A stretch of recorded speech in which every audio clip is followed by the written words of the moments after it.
Greetings, urban farmers, gardeners, and healthy food visionaries. Greg Peterson here, and welcome to the 8th bonus episode of the Urban Farm Podcast, where we work together educating and inspiring you to become part of your food revolution. Healthy food is something that everybody wants. Delicious and nutritious, and right outside your own door is even better. Just text GARDEN to 44222 or visit iwanttogarden.com and you will receive our free webinar about the 7 key factors you need to know to grow your own food. Today on our podcast, we have someone who knows what it is like to give up the urban lifestyle for one much more connected to nature. We're talking with returning guest Scottie Jones about transitioning from city life to rural life. Scottie lived in Arizona for a while, where she worked at Arizona State University for over a decade. Then she and her husband gave up the busy urban life by moving to Oregon, starting Leaping Lamb Farm and becoming sheep farmers. She loved this lifestyle very much and has opened her home to visiting families through her other passion of farm stays. This journey and the transition to a farming lifestyle became the basis for her new book, Country Grit, a Farmoir of Finding Purpose and Love, through Skyhorse Publishing. It describes their first years on the farm, the mistakes, the drama, the community, and what it's like to adopt the farming lifestyle if it's not where you're from. Welcome back to the show today, Scottie. Are you ready to rock? I am ready to rock. Excellent. So we got to know you when you joined us for podcast 237, and you introduced us to farm stays, which is where people can stay on a farm for a vacation and experience the wonders of farm life. Now you are here to talk about your new book, Country Grit, a Farmoir of Finding Purpose and Love. Can you tell us what inspired you to write this book? Sure, I'd love to. This book actually started as a number of emails back to my friends in Phoenix when we first got to the farm. And that was because everything was so desperate and so different from what we expected, knew, thought, imagined life was going to be like on the farm. And my mother said to me after the irrigation blew up for the umpteenth time, you ought to keep a diary. So I sent emails back to my friends that said, "From Oregon, dear diary." And I wrote probably every 2 to 3 days just as a release for all of the horrible things that were happening and the potentially horrible mistake we had made. That turned in a couple of years later into a blog because blogs became something that we all could share. And then that just continued for a while until it sort of stopped because my stories were repeating and I was over the drama that you talked about. And then it sat for a while, and I had friends who had said, you ought to make this into a book. It's kind of funny. My husband and I got together, and he helped edit this into an actual story that we thought we should share with people. Nice. The book came out in September, and I should mention that it's called a Farmoir because if you look back, there are lots of people who have written stories about moving to the farm, starting with The Egg and I, that I think came out in the 1930s or 40s. And it is often about city people moving to the country and what that was like for them. So, Country Grit, a Farmoir of Finding Purpose and Love. I am looking at the front cover, and is that you sitting in the barn with red boots on? That is not me sitting up there holding the lamb. That is a friend of ours, but that is my donkey down below, and I do want to mention that that is not photoshopped. Those boots are really on him. He was fairly irritated about that. I am photoshopped out of the picture. I am right behind that door holding him with a halter and a lead rope. But I should also mention that green that's on the barn, that is not photoshopped. That is what our barn looks like in the winter when there's been a lot of rain. Ah, yes. That's a friend of ours sitting up there. The photo was taken in January. She was freezing to death. The photographer wanted her to wear this light little dress.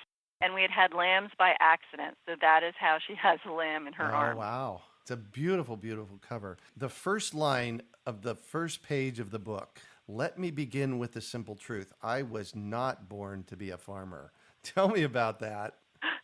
Well, I really was born in Connecticut and grew up there. We had some horses. I went to prep school. I went to college. I think my parents had me set up to marry a banker out of New York City. I mean, that's kind of what you did back then. Mm-hmm. I moved west.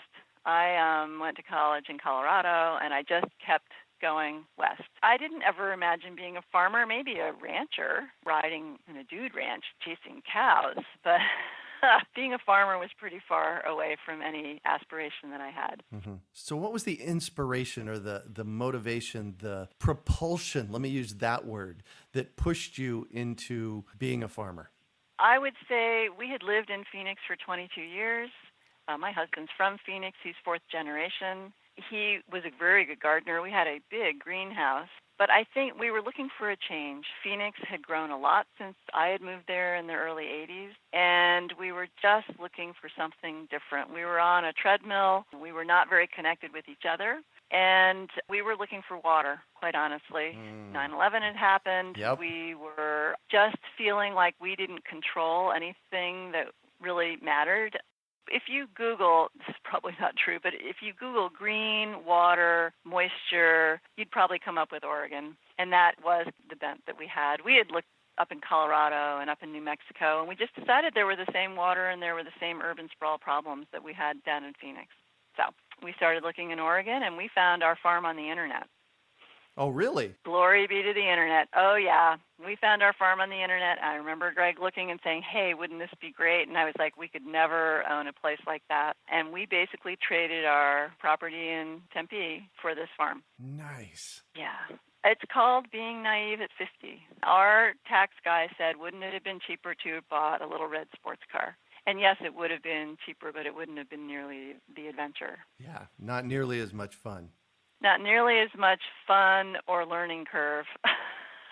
People have asked me, would I do it again? And yes, I would do it again because of the adventure of it. Mm-hmm. It would have been better to have known a little more, researched a little more, maybe come up with a business plan. But that's kind of what the book is about. It's about moving to the countryside without a lot of background in what you're doing, and then having the people in the community surround you and help you, taking your education and getting more educated, and then learning.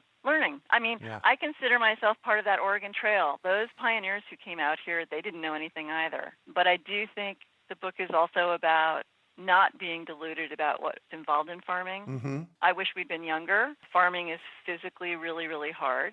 Farming is not anything about making a lot of money. So it's about a lifestyle, and it's about growing good food for other people.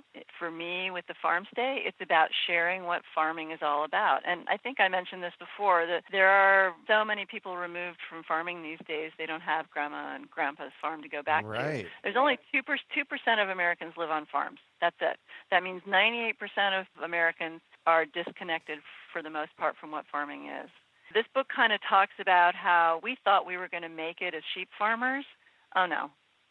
Sheep farming is a zero-sum proposition. We had to add that farm stay in order to be able to stay on the farm, Mm-hmm. because that was a diversification strategy that most farmers are very creative. It's incredible with the ideas they come up with so that they can run their farms. I had a friend a couple of decades ago whose father was a farmer, and he farmed and he ran an air conditioning business. And back then it had me start looking at this whole notion of farming. And when you look at our array of farmers over the past couple of centuries, many of them did farming and something else. Right. Well, and when we moved here, Greg ended up being a professor. He taught for the last 10 years Mm-hmm. at a community college.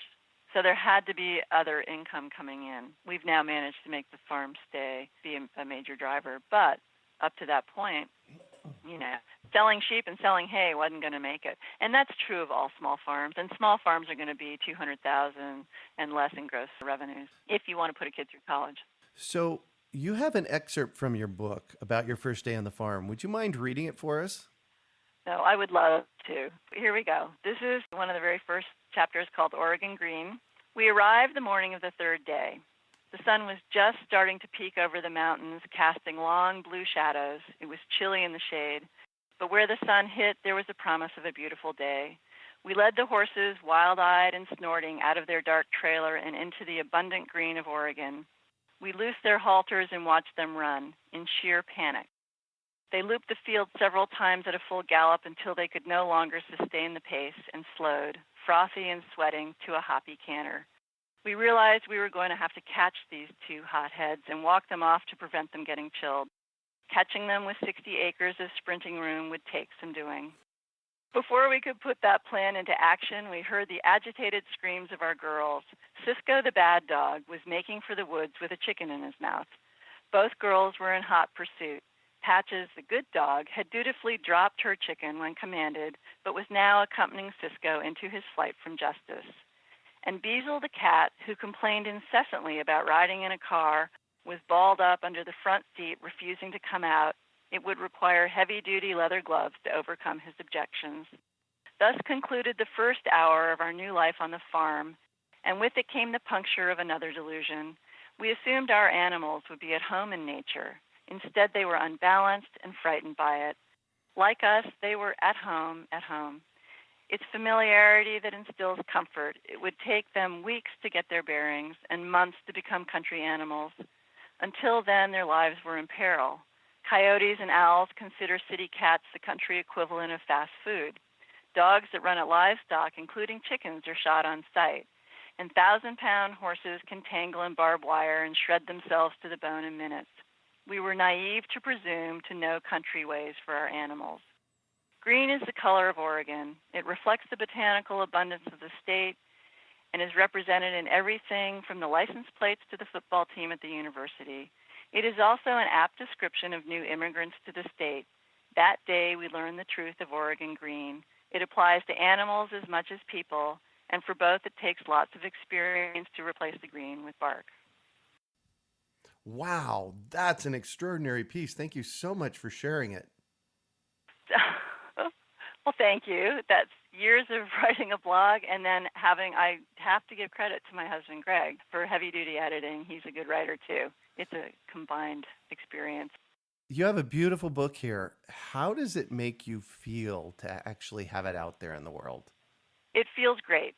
It was a major process to find an agent and to find a publisher, and to have it valued like that people would actually say, yeah, you know what, with all the books that are out there, we would like to publish this book for you, is great. Because I had so many friends who said, this needs to be a book, But going from a blog to a book is a big leap. When I said there's a lot of Farmoirs out there, a lot of them are funny, and we do have funny stories in this, but this is also a cautionary tale about what farming is really like. And I think Greg did a really good addendum at the end. He did a lot of research about farming in America and farming in the 21st century.